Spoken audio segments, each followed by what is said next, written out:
Ove Levin, the newspaper guru from Cerna Media, was due to present a strategy session for Millennium magazine later that morning, and Blomkvist ought to be rested and ready for combat. But he had no desire to be sensible. Only reluctantly did he get up and make himself an unusually strong cappuccino with his Dure Impressa X7, a machine which had been delivered to his home a while ago with a note saying, "According to you, I don't know how to use it anyway." It now stood there in the kitchen like a memorial to a better time. He no longer had any contact with the person who had sent it, nor did he feel that his work was particularly stimulating these days. Over the weekend he had even considered looking around for something new, and that was a pretty drastic idea for a man like Mikael Blomkvist. Millennium had been his passion and his life, and many of his life's best, most dramatic events had occurred in connection with the magazine. But nothing lasts forever, perhaps not even a love for Millennium. Besides, this was not a good time to own a magazine dedicated to investigative journalism.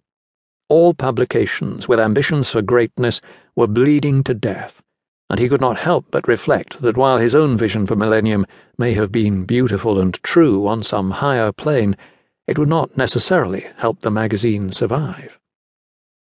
He went into the living room, sipping his coffee, and looked out at the waters of Ridderfjärden.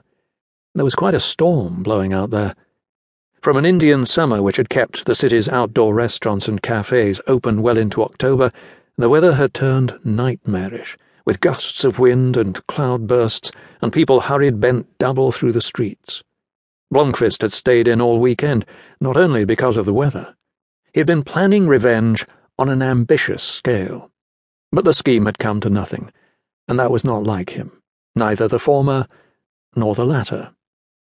He was not an underdog, and unlike so many other big media figures in Sweden, he did not suffer from an inflated ego which needed constant boosting and soothing. On the other hand, he had been through a few tough years. Barely a month ago, the financial journalist William Borg had written a piece in Cerna's Business Life magazine under the heading, "Mikael Blomkvist's days are over." The fact that the article had been written in the first place and been given such prominence was of course a sign that Blomkvist's position was still strong. No one would say that the column was well written or original, and it should have been easy to dismiss as yet another attack from a jealous colleague. But for some reason, incomprehensible in retrospect, the whole thing blew up. At first it might have been interpreted as a spirited discussion about journalism, but gradually the debate began to go off the rails. Although the serious press stayed out of it, all kinds of invective were being spewed out in social media.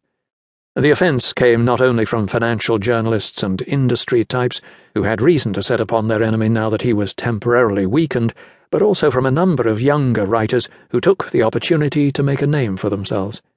They pointed out that Blomkvist was not on Twitter or Facebook, and should rather be seen as a relic of a bygone age in which people could afford to work their way through whichever strange old volumes happened to take their fancy. And there were those who took the opportunity to join in the fun and create amusing hashtags like #InBlomkvist's Day. It was all a lot of nonsense, and nobody could have cared less than Blomkvist. Or so he persuaded himself. It certainly did not help his cause that he had not had a major story since the Zalachenko affair, and that Millennium really was in a crisis. The circulation was still okay, with 21,000 subscribers, but since advertising revenue was falling dramatically, and there was no longer additional income from their successful books, and since one of the shareholders, Harriet Fanger, was not willing to put up any more capital, the board of directors had, against Blomkvist's wishes, allowed the Norwegian Cerna newspaper empire to buy 30% of the shares. That was not as odd as it seemed, or not at first sight. Cerna published weekly magazines and evening papers, and owned a large online dating site, and 2 premium TV channels, as well as a football team in Norway's top division, and ought not to have anything to do with a publication like Millennium. But Cerna's representatives, especially the head of publications, Ove Levin, had assured them that the group needed a prestige product, and that everybody in the management team admired Millennium and wanted only for the magazine to go on exactly as before. "We're not here to make money," Levin said. "We want to do something significant."